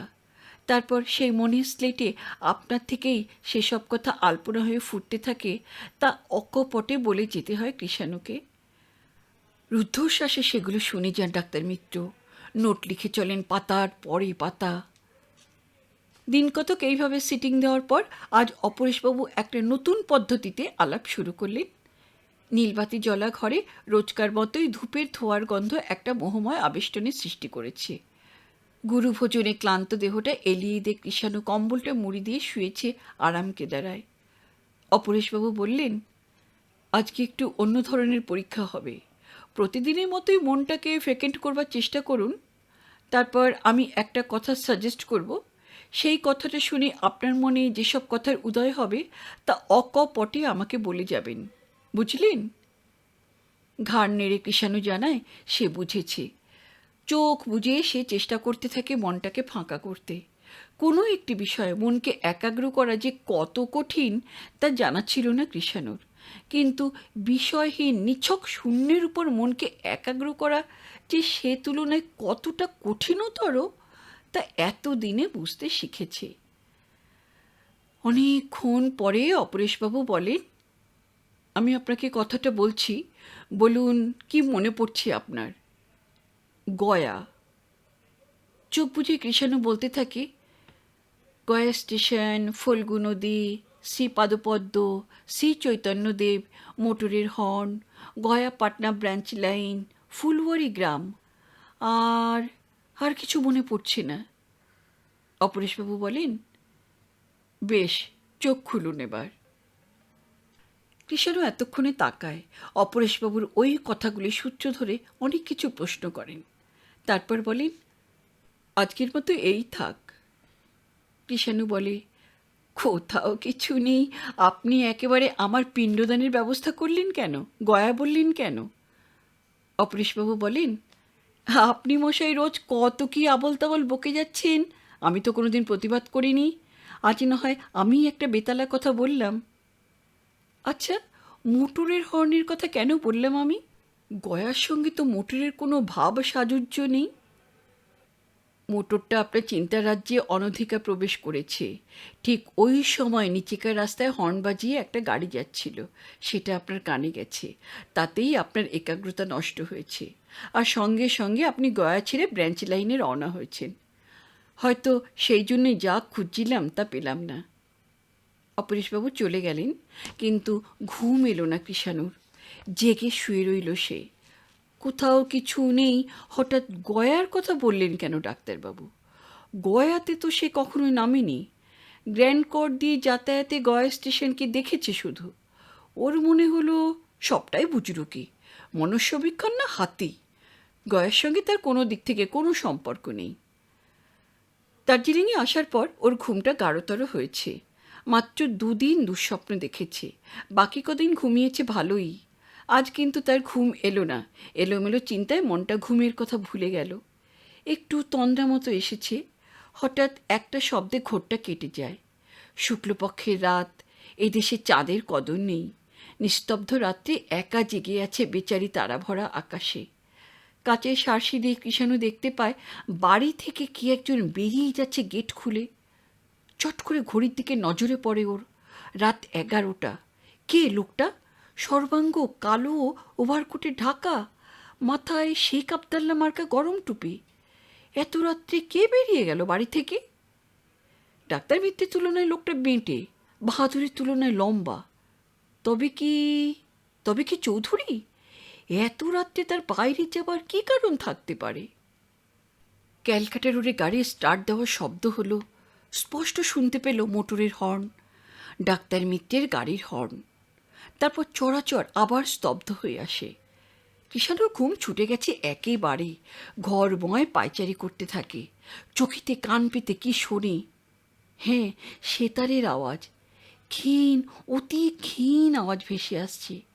অলসভাবে কে যেন আঙুল বুলিয়ে যাচ্ছে সেতারের তারে। আশাবরী না কানাড়া? উৎকর্ণ হয়ে শুনতে থাকে কৃষাণু। মধ্যরাত্রে দরবারি কানাড়ায় আলাপ করছে কে?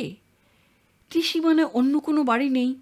দোতলার ঘরে অবশ্য রেডিও থাকতে পারে, কিন্তু ভারতীয় স্টেশন এখন তো সব বন্ধ। তাছাড়া হ্যাঁ, কান পেতে শুনল কৃষাণু। সেতারের সঙ্গে তবলা বাজছে না, একাই কেউ বাজাচ্ছে সেতার। রেডিও নয়। দরজা খুলে বাইরে বেরিয়ে আসে। বাড়িটা ঘুমোচ্ছে। হলকামরা দেওয়াল ঘড়িটা শুধু অতন্ত্র প্রহরা দিচ্ছে। সেতারের আওয়াজ আসছে দোতলা থেকে। কৌতূহল সম্বরণ করা অসম্ভব হয়ে ওঠে ক্রমে কৃষাণুর। সিঁড়ি দিয়ে চুপিসারে দ্বিতলে উঠে আসে। সাহা রুদ্ধদ্বার কক্ষের ভিতর দিয়ে বেরিয়ে এসেছে বাঁকা একটা আলোর রেখা। সেতার বাজছে সাহার ঘরেই। মধ্যরাত্রে একা ঘরে দরবারি কানাড়ায় আলাপ করছে সাহা। চুপ করে দাঁড়িয়ে শুনতে থাকে কৃষাণু। হাড় কাঁপানো শীত, কিন্তু ওর মনে হলো শীতে নয়, মীর গমকের মূর্ছনায় সেতারের তারের সঙ্গে রেজোনেন্সে কাঁপছে ওর সারা দেহ। পাহাড়ের গায়ে জ্বলছে এক সার স্থির জোনাকির আলো। ওটা ঘুমের দেশের আলোকমালা। মাথার উপর জ্বলছে এক মুঠো তারা। সবাই কাঁপছে শব্দ তরঙ্গের কম্পনে। সম্বিত ফিরে পেল সমের মাথায় হঠাৎ বাজনাটা থেমে যাওয়ায়। চকিতে আত্মস্থ হয় কৃষাণু। সাহার ঘরে খুটখাট শব্দ উঠছে। বোধহয় সেতারটা তুলে রাখছে সাহা। হয়তো এখনই একবার বাইরে আসবে সে, দেখতে আসবে চৌধুরী ফিরল কিনা। দ্রুত লঘুপদে সিঁড়ি দিয়ে নেমে আসে কৃষাণু। এত রাতে কোথায় গেলেন চৌধুরী গাড়ি নিয়ে? কী প্রয়োজন হতে পারে? ঘরে ফিরে এসে অনেকক্ষণ নিবিড়ভাবে সে কথাই ভাবতে থাকে। রাত বাড়ছে, অথচ চৌধুরী ফিরে এলো না। রাত 2টো পর্যন্ত দেখে ঘুমের চেষ্টা করতে থাকে কৃষাণু। হঠাৎ একটা কথা খেয়াল হলো। দোতলা থেকে নামলো কখন? নামলো কেমন করে? এতক্ষণ তো এদিকটা মনেই পড়েনি। পরদিন সকালে সব কথা খুলে বলতে গেল অপরেশবাবুকে। আর তখনই বুঝতে পারল কৃষাণু কিছু একটা কথা তার কাছ থেকেও গোপন রাখছেন ডাক্তারবাবু। সমস্ত কাহিনীটা শুনে হেসে উঠেছেন অপরেশবাবু। বিশ্বাসই করতে চাইলেন না চৌধুরীর নৈশ অভিযানের কথা। মধ্যরাত্রে সেতারের শব্দটা অবশ্য এমন কিছু নতুন কথা নয়, কিন্তু ওর গাড়ি করে চৌধুরীর বেরিয়ে যাওয়ার কথাই বললেন। আপনি নিশ্চয়ই ভুল দেখেছেন মিস্টার রায়। আমার গাড়ির চাবি আর গ্যারেজের চাবি দুটোই আমার কাছে ছিল। দ্বিতীয়ত, সকাল 6:30টার সময় আমি বাইরে এসে দেখেছি চৌধুরী টুথব্রাশ করতে করতে পায়চারি করছে। কৃষাণু চুপ করে যায়। দৃষ্টি বিভ্রম হতে পারে না তার। সে স্পষ্ট দেখেছিল গেট খুলে একটি লোককে বেরিয়ে যেতে। ডাক্তার মিত্র আর বাহাদুর ছাড়া বাড়িতে আর কেউ নেই, সুতরাং ভুল তার হতে পারে না। বললে, আপনার গ্যারেজের অথবা গাড়ির ডুপ্লিকেট চাবি কার কাছে থাকে? ডুপ্লিকেট চাবি নেই। তা গতকাল রাত্রে চাবিটা আপনি কোথায় রেখেছিলেন? অপরেশবাবু হেসে বলেন, আপনি যা ভাবছেন তা হয়নি। চাবিটা আমি বালিশের নিচে নিয়ে শুই, আর আমার ঘর রাত্রে ভিতর থেকে বন্ধই থাকে। কৃষাণু আর কোনো কথা বলে না। কি হলো, চুপ করে গেলেন যে? মনে হচ্ছে আমার কথাটা ঠিক বিশ্বাস করে উঠতে পারছেন না আপনি। হেসে কৃষাণু বলে, আপনি আমাকে এ রহস্যের কিনারা করতে ডেকে এনেছেন, সুতরাং আপনার কথা অবিশ্বাস কি করে করব? তবে কি জানেন, গোয়েন্দা হিসাবে সব রকম সম্ভাবনাই আমাদের যাচাই করে দেখতে হয়, আর তাই সবাইকে সন্দেহের চোখে দেখতে হয়। অপরেশবাবু ইঙ্গিতটা বুঝতে পারেন নিশ্চয়ই, কিন্তু এ প্রসঙ্গে আর কোনো কথা বলেন না, আর তাতেই সন্দেহটা দৃঢ়তর হলো কৃষাণুর। বুঝলে, ডাক্তার মিত্র জ্ঞাতসারে একটা সত্য গোপন করছেন, কিন্তু তার স্বার্থটা কি? একটু পরে অপরেশবাবু বলেন, আপনি বোধহয় সাহার মধ্যে পাগলামির কোনো লক্ষণ দেখেননি, নয়? মাঝরাতে উঠে সেতার বাজারও নিশ্চয়ই পাগলামির পর্যায়ে পড়ে না। বেশ, আজ সন্ধ্যায় আপনাকে এক জায়গায় নিয়ে যাব, যেতে পারবেন? কোথায়? সন্ধ্যার সময় সাহা রোজ বেরিয়ে যায়, ফেরে রাত 8টা নাগাদ। লক্ষ্য করেছেন বোধহয়। ও কোথায় যায় আমি জানি। আপনি যদি কাটরোড পর্যন্ত নামতে পারেন তাহলে আপনাকে দেখিয়ে আনতাম। কোথায় যায় সে? কোথায় যায় তা আগে থেকে বলবো না। দৈবক্রমে আজ যদি সে ওখানে না যায় তাহলে আপনি আবার আমার সম্বন্ধে অন্য কিছু ভেবে বসতে পারেন। গোয়েন্দা হিসেবে সকলকেই সন্দেহের চোখে দেখেন কিনা আপনারা? শেষে কথাটার মধ্যে যে শ্লেষ ছিল সেটা বুঝতে না পারার ভান করে কৃষাণু সংক্ষেপে বলে, বেশ, যাব আমি। নামতে পারবেন তো আমার হাত ধরে? পারতেই হবে আমাকে। চৌধুরী যে দিনের বেশিরভাগ সময় বাড়ির বাইরে থাকে এটা লক্ষ্য করেছে কৃষাণু। রাত্রেও যে সে বাড়ির বাইরে থাকে এটা অবশ্য স্বীকার করেননি অপরেশবাবু, কিন্তু দিনের বেলাতেও বাইরে বাইরে কাটায় এটা অস্বীকার করার উপায় নেই। স্ত্রীর সঙ্গে তার বনিবনাও হয়নি, সুতরাং এর একটা যুক্তি আছে। কিন্তু কি জানি কেন কৃষাণুর মনে হয় চৌধুরীর এই দীর্ঘ সময় বাইরে থাকার পিছনে আরও কিছু হেতু আছে। সেই হেতুটা ডাক্তার মিত্র হয়তো জানেন, কিন্তু গোপন করছেন। সন্ধ্যার পর সাহা প্রতিদিনের মতোই বের হয়ে গেল একা। একটু পরেই নেমে এলেন ডাক্তার মিত্র। কৃষাণু তৈরি হয়েছিল। অল্প কিছুক্ষণ পরে ডাক্তার মিত্রের হাত ধরে টর্চের আলোয় ধীরে ধীরে নেমে আসে পাকদণ্ডির পথ বেয়ে। মনের দুর্বলতাকে সে জোর করে চেপে রাখল। না, মাথা ঘুরলে চলবে না। ওর প্রিয় বান্ধবী জড়িয়ে পড়েছে একটা রহস্যময় ষড়যন্ত্র জালের মধ্যে। তাকে উদ্ধার করবে কৃষাণু। এতদিনে ওর বিশ্বাস হয়েছে সাহা প্রকৃতই অপ্রকৃতিস্থা নয়। তাকে এরা পাগল করে তুলেছে। আর যদি সত্যিই তার মস্তিষ্ক বিকৃতি দেখা দিয়ে থাকে, তার জন্য দায়ী কে? কার জন্য আজ মৌন স্তব্ধতা মুখর করে তোলে সাহা সেতারের করুণ কান্নায়? কার নাম পর্যন্ত সহ্য করতে পারে না সে? ছোট্ট অ্যাম্বাসাডার গাড়িটা ড্রাইভ করে নিয়ে চলেন ডাক্তার মিত্র। ড্রাইভারের সিটের পাশেই দাঁতে দাঁত চেপে বসে থাকে কৃষাণু। খাদের ধার ঘেঁষে যাওয়ার সময় একবার শিরশির করে উঠছে হাড়ের মধ্যে। একটা বাঁকের মুখে চাপা আর্তনাদ করে চোখ বন্ধ করে ভয়ে। ডাক্তার মিত্র তৎক্ষণাৎ গাড়ি থামিয়ে প্রশ্ন করেন, ফিরে যেতে চায় কি না?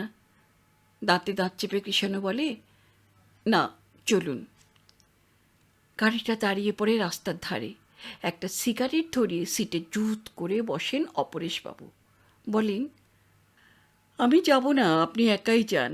সামনে ওটা একটা বুদ্ধিস্ট মনাস্ট্রি। কৃষাণুও তাই চায়। টর্চটা হাতে নিয়ে এগিয়ে যায়। শহরের একান্তে নির্জন নিস্তব্ধ বৌদ্ধ সংঘারাম। সিংহদ্বার অতিক্রম করে চওড়া একটা চাতাল। লোকজন বিশেষ নেই। ওদিকে একটা ঘরে বাতি জ্বলছে। একজন বৌদ্ধ শ্রমণ কি একটা গ্রন্থ পড়ছেন। এধারে একসার গোল গোল ড্রাম। নেপালি ভাষায় তার গায়ে কী সব যেন লেখা। পাথরের থাম স্তব্ধ প্রহরীর মতো দাঁড়িয়ে আছে। চাতালটা পার হয়ে জুতো খুলে মন্দিরের মণিকোঠায় প্রবেশ করে। বেশ বড় ঘর। সামনে পিতলে বিরাট আকার বুদ্ধ মূর্তি। ধূপদানিতে পুড়ছে সুগন্ধি ধূপ। দীপাধারে জ্বলছে এক সার প্রদীপ। সম্মুখে একটা বড় ব্রোঞ্জের থালা। একজন বৌদ্ধ ভিক্ষু নিমিলিত নেত্রে ধ্যানে বসে আছেন। আর তার থেকে কিছু দূরে নতজানু হয়ে বসে আছে সাহা। বুকের কাছে হাত দুটি জোর করা। মুখের একটা পাশ প্রদীপের আলোয় উজ্জ্বল। নিবাত নিষ্কম্প দীপশিখা যেন। স্তব্ধ বিস্ময়ে স্থাণুর মতো দাঁড়িয়ে থাকে কৃষাণু। আধো অন্ধকারে এই বৌদ্ধ মন্দিরের নিভৃত কোণায় সাহার যেন একটা নতুন রূপ ফুটে উঠেছে। কৃষাণুর মনে হলো ওর চোখের সামনে বসে থাকা ওই মেয়েটি যেন সাহা মিত্র নয়। ও যেন স্থান কাল পাত্রের অতীত কোনো এক বিদেহী সত্তা, তার স্থূল দেহের একটা ছায়া মাত্র পড়ে আছে ওখানে। ও যেন কোনো হারিয়ে যাওয়া অবন্তী উজ্জয়িনীর বৌদ্ধ ভিক্ষুণী, তথাগতের পদপ্রান্তে নামিয়ে দিতে এসেছে জাগতিক বেদনার ভার। চোখ দুটো জলে ভরে এলো সেন্টিমেন্টাল কৃষাণুর। কেমন যেন অপরাধ প্রবণতায় আচ্ছন্ন হয়ে পড়ে ক্রমশ। মন্দিরের প্রাঙ্গণে কি জানি কেন ঘণ্টা বেজে ওঠে। বোধহয় রাত্রের মতো মন্দির দ্বার বন্ধ হওয়ার সঙ্গে। বৌদ্ধ ভিক্ষু পুঁথি বন্ধ করে উঠে পড়েন। সাহাও প্রণাম করে উঠে দাঁড়ায়।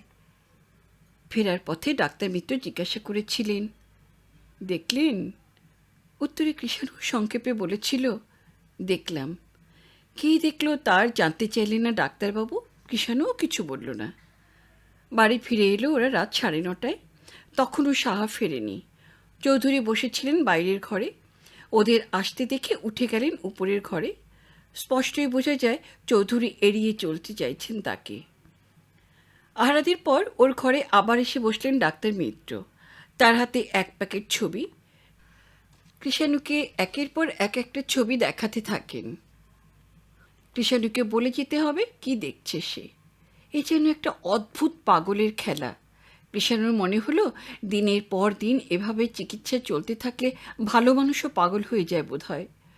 তবু অপ্রতিবাদে বলে যায়, পাখি, আলপনার নকশা, রাক্ষসের মুখ, একগুচ্ছ করবী ফুল। নোট নিতে থাকেন ডাক্তার মিত্র। ছবির বান্ডিলটা শেষ হলে বলেন, বেশ, আবার মনটা ফাঁকা করুন। আজ আবার একটা কথা সাজেস্ট করছি, আপনার যা মনে হচ্ছে বলে যান। কয়েকটা নিস্তব্ধ মুহূর্তে পরে ডাক্তারবাবু বলেন, গোয়া। নিমিলিত নৃত্যে কৃষাণু বলে যায়, সালাজার, পর্তুগাল, স্পেন, মাদ্রিদ, সমুদ্রের ঢেউ, প্লাবন, শ্রীমতী, মাইলোমিটার। তারপরেই থেমে যায়, তাকায় চোখ তুলে, হেসে বলে, কী কী বললাম বলুন তো? খাতা দেখে মিত্র বলেন, গোয়া থেকে সালাজার, ন্যাচারালি পর্তুগাল, তা থেকে স্পেন, মাদ্রিদ, তারপর বলেছেন সমুদ্রের ঢেউ, প্লাবন, শ্রীমতী আর মাইলোমিটার। কিন্তু এমন অদ্ভুত কথাগুলো কেন বলে গেলাম আমি? মাদ্রিদ পর্যন্ত চিন্তাধারার একটা সামঞ্জস্য আছে, কিন্তু তারপর গোয়া এবং পর্তুগালের প্রসঙ্গে সমুদ্রের ঢেউ মনে আসা অস্বাভাবিক নয়। সমুদ্রের ঢেউ থেকে মনে পড়তে পারে প্লাবনের কথা। কিন্তু শ্রীমতী, ওটাও আন্দাজ করতে পারি সমুদ্রের ঢেউটা মুহূর্তে রূপান্তরিত হয়েছে ভাব সমুদ্রে প্লাবনে। বৌদ্ধ ধর্মের প্লাবন ব্রাহ্মণ ও সমাজের উপর। সন্ধ্যার অনুভূতিটা আপনার মন থেকে সম্পূর্ণ অবলুপ্ত হয়নি। তাই নটির পূজার শ্রীমতীর কথা মনে পড়েছে আপনার। কিন্তু আমি ভাবছি, হঠাৎ মাইলোমিটার মনে হলো কোন সূত্রে? স্পিডোমিটার হলেও না হয় একটা অর্থ পাওয়া যেত। কৃষাণু একটু চুপ করে থেকে বলে, একটা কথা, আপনি এসব অদ্ভুত প্রশ্ন করছেনই বা কেন? আর আমার এসব আবল তাবল উত্তরগুলোই বা লিখে রাখছেন কেন? ডাক্তার মিত্র একটু ভেবে নিয়ে বলেন, ক্রিমিনোলজি নিয়ে যখন আপনার কারবার, তখন সাইকোলজির মোদ্দা কথাগুলো নিশ্চয়ই আপনার জানা আছে। সুতরাং আপনার বুঝতে অসুবিধা হওয়া উচিত নয় যে আপনার এই অসুখের উৎপত্তি নিজ্ঞান মনের কোনো নিরুদ্ধ কামনার উৎস থেকে। বহুদিন আগে, হয়তো একেবারে শৈশবে, কোনো একটা ইচ্ছা আপনার মনে জেগেছিল। সেটা আপনি দমন করতে বাধ্য হয়েছিলেন। হয়তো সামাজিক বাধা, নয়তো অশ্লীল মনে হয় জোর করে ইচ্ছাটাকে দমন করেছিলেন। এখন চেষ্টা করেও না সেই ঘটনা, না সেই কামনার বস্তুটি কিছুই আপনি মনে করতে পারছেন না। সম্মোহিত অবস্থায় যখন আপনার মনের প্রহরী ঘুমিয়ে পড়ে, তখন সেই গুপ্ত কথার দুই একটা আভাস ভেসে ওঠে। দুই একটা অসংলগ্ন কথা আপনি বলেছেন, যা থেকে আমার ধারণা হয়েছে। আচ্ছা, আপনি কোনোদিন গোয়া অথবা গয়াতে গিয়েছেন? না তো। গয়া অথবা গোয়া বন্দরে আপনার পরিচিত কেউ কখনো ছিল? এই দুটি স্থানের কোনো ঘটনা কোনোভাবে আপনার মনে প্রভাব বিস্তার করতে পারে? অনেকক্ষণ ভেবে কৃষাণু বলে, কই, মনে তো পড়ে না।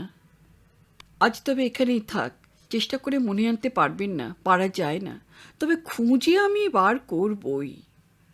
অপরেশবাবু চলে যান। কৃষাণুর ঘুম আসে না। রাত বাড়ছে। জানলা দিয়ে জোনাকি জ্বলা অন্ধকারের দিকে তাকিয়ে চুপ করে বসে থাকে কৃষাণু। সাহা কি সত্যিই পাগল হয়ে যেতে বসেছে? কিন্তু পাগলামির কী লক্ষণ সে দেখেছে এখনো পর্যন্ত? সাহা ওকে চিনতে পারেনি। পারেনি নয়, চায়নি। খুব স্বাভাবিক সেটা। কৃষাণু রায়কে সে ভুলতে চায়, তাই সুব্রত দাসকেও সে অস্বীকার করতে চায়। সাহা মধ্যরাত্রে উঠে সেতার বাজায়, বৌদ্ধ মন্দিরে গিয়ে উপাসনা করে। সেগুলো অস্বাভাবিক হতে পারে, কিন্তু পাগলামিটা কি? ঢং ঢং করে দেওয়াল ঘড়িতে 11টা বাজল। ঘুম আসছে না। স্বল্প পরিসর রুদ্ধদ্বার কক্ষে পায়চারি করতে থাকে। হঠাৎ একটা শব্দে চোখ তুলে তাকায়। না, ভুল হয়নি তার। কালো ওভারকোট পরা একজন লোক গেট খুলে বেরিয়ে যাচ্ছে। কৃষাণু ওভারকোটটা গায়ে চড়িয়ে বেরিয়ে আসে নিঃশব্দে। প্রচণ্ড কনকনে শীতের একটা ঠান্ডা চাবুক এসে পড়ে ওর মাফলার জড়ানো মুখে। কিন্তু থামে না সে। পায়ে পায়ে এগিয়ে আসে গেট খুলে। পাথর বাঁধানো পাকদণ্ডির পথে টর্চের একটা গোল আলো যেন অন্ধকারে হাতড়ে হাতড়ে নেমে যায় ক্যালকাটা রোডের দিকে। কৃষাণীও ঢালু পথ বেয়ে খানিকটা নেমে আসে। নিরন্ধ্র অন্ধকারে আর এগিয়ে যেতে সাহস পায় না। প্রয়োজনও ছিল না। একটা মোটর গাড়ি স্টার্ট দেওয়ার আওয়াজ পাওয়া গেল। অপরেশবাবুর গাড়িটাই নাকি? অন্ধকারেই হাতড়ে হাতড়ে ফিরে এলো কৃষাণু। তারাভরা আকাশে প্রচ্ছদপটে স্তব্ধ বাড়িটা যেন প্রহরা দিচ্ছে। আশ্চর্য! দোতলার কাচের জানলার আলোর আভাস সাহার ঘরে। কিন্তু বিজলি বাতি তো নয়। প্রচণ্ড শীতে যেন থরথর করে কাঁপছে আলোটা, নাকি উত্তেজনায় কাঁপছে ওটা। সাহা জেগে আছে? সেতারের আওয়াজ উঠছে আজও। ঘরে গেল না কৃষাণু। পাকদণ্ডির পথ বেয়ে বাড়িটার পিছন দিকে এগিয়ে যায়, যেখানে দ্বিতল জমির সমতল। ওর মনে পড়েছে ওইখানে একটা বড় পাথর আছে। তার উপর দাঁড়ালে জানলা দিয়ে ঘরের ভিতরটা দেখা যায়। এটা ঠিক পথ নয়, পাথর আর গাছের শিকড় আঁকড়ে হাতে পায়ে টেনে তুলতে হলো নিজেকে। একেবারে তন্ময় হয়ে না পড়লে সে বুঝতে পারত। তার মতো নার্ভাস নিউরোটিক রোগীর পক্ষে এ পথটা প্রশস্ত নয়। এসব কথা খেয়ালই হলো না তার। জানলার প্রায় সমতলে এসে কাচের সারসি দিয়ে ভিতরে দৃষ্টি নিক্ষেপ করেই স্তম্ভিত হয়ে যায় একেবারে। চৌধুরী নেই। ঘরে জ্বলছে একটা বড় প্রদীপ। কাঠের একটা তেপায়ের উপর পিতলের ছোট্ট একটা বুদ্ধ মূর্তি। সামনে জ্বলছে ধূপদানিতে 1 সের ধূপকাঠি। ধুনুচুতে পুড়ছে কি একটা সুগন্ধি। গলগুলে ধোঁয়ায় প্রদীপ জ্বলা আবঝা অন্ধকারের বুকে লেগেছে কুয়াশার প্রলেপ। আর সেই মহান্ধকার নির্জন কক্ষে ওই বুদ্ধ মূর্তির সামনে হাঁটু মুড়ে বসে সাহা সেতার বাজাচ্ছে। তিল তিল করে সেজেছে সাহা। সে সাজ এ সহস্রাব্দীর নয়। মাথার উপর দিয়ে সূক্ষ্ম চিনাংশুকের ওড়না, অজন্তা ফ্রেস্কোতে দেখা পিছনে ফাঁস দেওয়া ময়ূরকণ্ঠী রঙের একটা দৃঢ়বদ্ধ বক্ষবন্ধনী, সর্পিল বেনিতে রূপালি জরির ফিতের সাথে সাদা কি একটা ফুলের মালার জড়াজড়ি, সুরমা আঁকা টানা চোখের পল্ল ভিজা ভিজা, মণিবন্ধে গলায় ফুলের মালা। কুটি কেটে যেমন হঠাৎ বেরিয়ে আসে বিচিত্র বর্ণা প্রজাপতি, কালো মেঘের বুকে জেগে ওঠে সপ্তবর্ণা ইন্দ্রধনু, তেমনি জাগতিক স্থূলতার বন্ধন কেটে ওই অভিশপ্ত মেয়েটি যেন নতুন রূপ নিয়ে বেরিয়ে এসেছে এই মধ্যরাত্রির স্তব্ধ নির্জনতায়। রূপে রসে সুরের মূর্ছনায় মেলে ধরেছে তার প্রাণের রং তারা ভরা আকাশের নিঃসীমায়। কৃষাণুর আজও মনে হলো ওর বোধশক্তি বুঝি লুপ্ত হয়ে যাচ্ছে। তার মূর্ছাহত চেতনার সামনে থেকে জগৎ যেন হারিয়ে যাচ্ছে অনুভূতির ওপারে, যেমন করে মিলিয়ে যায় বনের অন্ধকারে পলাতকা জোনাকির শেষ আলো। ঘরে ফিরে এসেও ঘুম এলো না কৃষাণুর। এ কেমন তারও পাগলামি। ডাক্তার মিত্র বলেছেন মাঝে মাঝে ওর নাকি আত্মবিলুপ্তি ঘটে। তখন সে ভুলে যায় বর্তমানকে। অতীত ইতিহাসের কোনো জনপদবধূর সঙ্গে তখন সে অনুভব করে একটা ক্ষণিক একাত্মবোধ। কিন্তু এ তো হঠাৎ আসা রোগের আক্রমণ নয়, এর জন্য যে প্রস্তুতের প্রয়োজন। কে এনে দিয়েছে তাকে ফুলের মালা? কখন বেঁধেছে সে দীর্ঘ কবরী? নিঃসন্দেহে একবেলা ধরে নিজেকেই নিজে সাজিয়েছে সাহা। চৌধুরী কি জানতে পারেনি? কিন্তু দর্শকহীন এই সঙ্গীত সভার জন্য এত কেন সেজেছে সাহা? পরদিন সকালে উঠতে বেশ বেলা হয়ে গেল। প্রাতরাশের টেবিলে আগেই এসে বসেছেন সবাই। কৃষ্ণ দেরি করে ফেলার জন্য একটু কুণ্ঠা প্রকাশ করল। কেউ জবাব দিল না। চৌধুরী সকালে খবরের কাগজের মধ্যে ডুবে রইলেন। সাহা চা তৈরি করতে ব্যস্ত। কাজল কালো চোখ দুটি ছাড়া গত রাত্রের ইতিহাস যেন মুছে ফেলেছে সে নিঃশেষে। কৃষ্ণ সরাসরি চৌধুরীকে প্রশ্ন করে বসে, কাল রাতে কি আপনি বাইরে বেরিয়েছিলেন মিস্টার চৌধুরী? সাহার হাতটা একটু কেঁপে ওঠে ওর হঠাৎ প্রশ্নে। চায়ের লিকার উছলে পড়ে টেবিল ক্লথে। উসখুস করে ওঠেন মিত্র সাহেব। কাগজ থেকে মুখ না তুলে রুক্ষস্বরে প্রতিপ্রশ্ন করেন চৌধুরী। রাত্রে? কত রাত্রে? প্রত্যেকটি শব্দ পরিষ্কার উচ্চারণ করে কৃষ্ণ বলে, রাত 11:25। এবার কাগজটা নামিয়ে রাখেন চৌধুরী। চকিত চাহনিতে কৃষ্ণকে এক নজর দেখে নিয়ে আবার তুলে নেন কাগজটা। জবাব দেন না। নৈশব্দ নাকি স্বর্ণময়, কিন্তু সেটা চায়ের টেবিলে নয় নিশ্চয়ই। তাই ডাক্তার মিত্র তাড়াতাড়ি পরিবেশটা হালকা করতে বলে ওঠেন, একবার ঘুমোলে আমার ভগিনীপতিটি একেবারে কুম্ভকর্ণ, রাত্রে উঠবে ও। কাগজ থেকে চোখ না তুলে চৌধুরী বলেন, তোমার চিকিৎসায় তো দেখছি কিছুই লাভের লাভ হচ্ছে না। সেই জবাব দেন মিত্র, কেন? আমার চিকিৎসা আবার কি দোষ করল? না, ভদ্রলোক এখনও রাত্রে দুঃস্বপ্ন দেখছেন। পরিবেশটা হালকা তো হলোই না, বরং আরও ভারাক্রান্ত হয়ে উঠল ডাক্তার মিত্রের হো হো করা হাসিতে। চা পর্ব এরপর আর জমল না। ডাক্তার মিত্র অবশ্য চেষ্টা ত্রুটি ছিল না, কিন্তু বাকি তিনজনই এমন গোমড়া মুখ করে রইলেন যে চায়ের বাটিগুলো খালি হতে যেন সবাই নিঃশ্বাস ফেলে বাঁচল। সাহা উঠে গেল, চৌধুরীও গেল তার পিছন পিছন। কৃষ্ণ বলে, আপনি কি এখন বের হবেন নাকি ডাক্তার মিত্র? হ্যাঁ, এয়ার অফিসে যাব একবার, একটা টিকিট বুক করতে। দিন কয়েকের জন্য কলকাতা যেতে হবে আমাকে একটা কাজে। আমিও আপনার গাড়িতে এলে অসুবিধা হবে? চুপচাপ ভালো লাগছে না। না না, আসুন না, আমার সঙ্গে আসুন, চলুন ঘুরে আসবেন বরং। একটা কথা, গতকাল রাত্রেও গাড়ির চাবি কি আপনার কাছে ছিল? উত্তর দিতে একটু দেরি হলো ডাক্তারবাবুর। তারপর শুধু বলেন, হ্যাঁ। আর কোনো কথা না বলে তৈরি হয়ে নেয় কৃষ্ণ। আজ আর হাত ধরতে হলো না, নিজেই নেমে এলো কাটরোড পর্যন্ত। নিজের চিন্তাতেই সে বিভোর। গ্যারেজ থেকে গাড়ি বার করে দরজাটা খুলে ভিতরে আসবার জন্য আমন্ত্রণ জানালেন অপরেশবাবু। কৃষ্ণ কিন্তু গাড়িতে উঠল না। পাদানিতে একটা পা রেখে বলে, এয়ার অফিসে যখন যাচ্ছেন তখন একখানা নয়, দুখানা টিকিটই কেটে আনবেন কাইন্ডলি।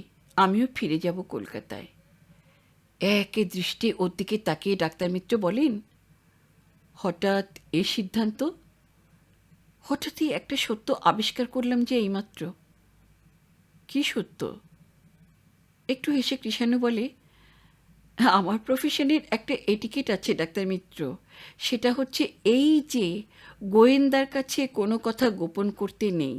আপনি তা করছেন, সুতরাং আর তো আপনাকে আমি কোনো সাহায্য করতে পারবো না। অনেকক্ষণ চোখ বুজে কি যেন চিন্তা করলেন ডাক্তার মিত্র। তারপর তিনিও একটু হেসে বলেন, বুঝলাম, কিন্তু আমার প্রফেশনেরও একটা এটিকেট আছে মিস্টার রায়। সেটা হচ্ছে এই যে ডাক্তারের কাছে কোনো কথা গোপন করতে নেই। আপনি কিন্তু সেটা করছেন। আমি আমি গোপন করছি? কেমন করে? কাল রাত্রে কেন মাইলোমিটারের কথা আপনার মনে হলো আমি জিজ্ঞাসা করেছিলাম, আপনি তার জবাব দেননি। কিন্তু সাইকোলজিস্ট হিসেবে আমি বলতে বাধ্য যে উত্তরটা জানতেন আপনি। কাল রাত্রে ফিরে এসে যখন গাড়ি গ্যারেজে তুলেছিলাম তখন আপনি মাইলোমিটারের রিডিং দেখে রেখেছিলেন, শুধু আমার উপরে গোয়েন্দাগিরি করবার জন্যই। বলুন, ঠিক কি না? হ্যাঁ ঠিক, কিন্তু আপনিই বিচার করে বলুন, এক্ষেত্রে প্রফেশনাল এটিকেট কে আগে লঙ্ঘন করেছে? আপনি চৌধুরীকে গাড়ির চাবি দেন, অন্তত মাইলোমিটারের রিডিং যে বেড়ে যায় এটা আপনার অজানা থাকতে পারে না। ডাক্তার মিত্র হেসে বলেন, ফরগিভ অ্যান্ড ফরগেট। কেন মিথ্যা কথা বলেছিলাম? আসুন যেতে যেতে বরং সে কথাই বলি। বিনা বাক্য ব্যয়ে গাড়িতে উঠে বসে কৃষাণু। ডাক্তার মিত্রের কথা আদ্যন্ত শুনে ওর আহত মনে আবার নতুন করে আঘাত লাগলো। কি ভুলই করেছে সে সেন্টিমেন্টালের মতো মানুষের প্রেমে পাগল হয়ে মানবীর প্রেমকে প্রত্যাখ্যান করে। ঠিকই বলেছিল ইভা, পারলে সাহাই পারত তাকে আবার সুস্থ স্বাভাবিক করে তুলতে। সে চেষ্টা করেনি কৃষাণু। জয়লক্ষ্মীকে লাভ করতে হলে যে চরম মূল্য দিতে হয় তাকে দিয়েছে সে। কেন সে ছুটে যায়নি পাটনায়? কেন জোর করে ছিনিয়ে নেয়নি তাকে? তাই তো আজ সে জীবনমৃত একটা নিউরোটিক রোগী, আর সাহা তেল তেল করে নিঃশেষিত হয়ে যাচ্ছে একটা কুৎসিত ক্লেদাক্ত অক্টোপাসের কড়া আলিঙ্গনে। চৌধুরী লোকটাকে প্রথম দিন থেকেই সে বিষ্ণাজরে দেখেছিল। ভেবেছিল ঈর্ষার দৃষ্টিতে বুঝি মানুষটাকে বেশি কালো করে এঁকেছিল। এখন বুঝতে পারে দৃষ্টি তার ভুল করেনি। বিবাহের কয়েকদিনের মধ্যেই ঘনিষ্ঠ আলাপ হওয়ারও আগে চৌধুরী আবিষ্কার করে সাহার বাক্স থেকে চিঠির বান্ডিল। আর সেই থেকেই একটা কুৎসিত সন্দেহ জেগেছে ওর মনে। সাহা নাকি চৌধুরীকে বিবাহ করেছে তার প্রাক বিবাহ জীবনের কোনো বন্ধুর এক অবাঞ্ছনীয় দান অঙ্গে ধারণ করে। লোকটা এতদূর নির্লজ্জ যে সে অভিযোগ সে স্পষ্ট উচ্চারণ করেছে ডাক্তার মিত্রের কাছে। তার অনুমান যে সত্য এটা প্রমাণ করতেই সে সাহার সঙ্গে রাত্রিবাস করে না, আর সেজন্যই এই ডাক্তার ভাই বোনের চোখের আড়ালেও সে যাবে না আরও কয়েক মাস। একটা অসহ্য যন্ত্রণায় কৃষাণু হৃৎপিণ্ডটা মুচড়ে ওঠে। একটা বিবমিশা ও নাড়িতে পাকে দিয়ে ওঠে। মোটর চালানো সে ভালোই শিখেছিল চাকরিতে ঢুকে। এখন অবশ্য স্টিয়ারিংয়ে বসার কথা কল্পনাও করতে পারে না, কিন্তু সে তো ভয়ে। এখন তো ভয় নয়, গাড়িতে যেতে যেতে ওর অন্ত্রে যে পাক দিয়ে উঠছে সেটা আতঙ্কে নয়, ঘৃণায়। কি বিভৎস একটা জন্তুর কবলে সে ঠেলে দিয়েছে তার প্রিয় লিপি বান্ধবীকে। আজও বিকেলে বাইরে গেল না সাহা। চুপ করে গিয়ে বসল পাইন গাছের আবছায় পাথরের উপর। সে সূর্যের ম্লান আলো মূর্ছিত হয়ে পড়ল ওর গায়ে। কাঞ্চনজঙ্ঘার মাথায় আবিরের প্রলেপ, এখনই মিলিয়ে যাবে তা। এক দৃষ্টে সেদিকে তাকিয়ে বসেছিল সাহা। আজও কৃষাণু নিজেকে আবিষ্কার করল ওর ম্যাগনেটিক ফিল্ডের ভিতরে। সাহার এই আধো আড়ে বসার ভঙ্গিটার কেমন যেন একটা গোপন আমন্ত্রণের সংকেত। এ যেন সরাসরি ডেকে নেওয়া নয়, আভাসে পাঠানো নিমন্ত্রণ। সরাসরি সবুজ আলো নয়, তবু সবুজ আলোর নিশ্চিত সম্ভাবনাময় হলদে আলোর সিগন্যাল। পায়ে পায়ে কৃষাণু উঠে আসে ওর সমতলে। একবার চোখ তুলে তাকায় সাহা, তারপর নত করে দৃষ্টি। না আবাহন, না বিসর্জন। একটু দূরে চুপ করে বসে থাকে কৃষাণু। কি বলবে ভেবে পায় না। সমবেদনায় ওর মনটা কানায় কানায় ভরা কলসির মতোই টলমল করে। সাহাও কিছু বলে না।